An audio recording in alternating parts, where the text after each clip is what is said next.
عليكم في الدين من حرز ملة أبيكم إبراهيم wace fadakarwa za a yi game da mata da suke sa matsatsun kaya da suke matsi jikinsu su bayyana al'auransu musamman a manyan makarantu na game da sakandare kamar jami'a da sauransu.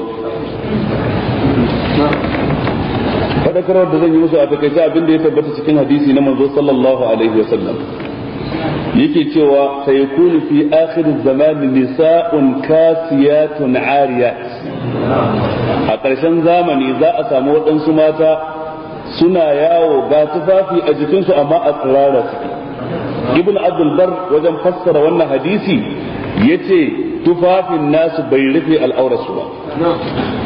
To dukan tufafi kuwa yakan zanto ya cika sharadi na hijabi in ya zanto wadatacce ta rufe ko ina a jikinki in banda tafin hannu da kewayen fuska. Duk wanda zira'in hannunta yake waje, gashin kanta yake waje, wuyanta yake waje, ƙaurinta yake waje, ma'ana a tsirara suke tafiya kenan, ta suna cikin kasiyatin ariya.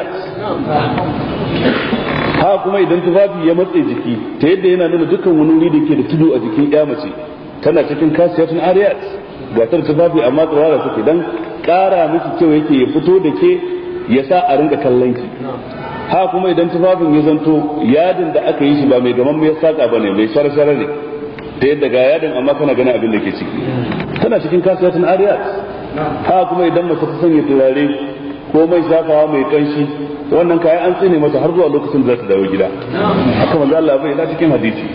Su waɗannan kasiyatul ariyatu din sai manzo Allah ce il'anuhunna fa innahunna mal'unatu, ku tsine musu domin su din tsinannu ne. Aikin ba karfi bane ba.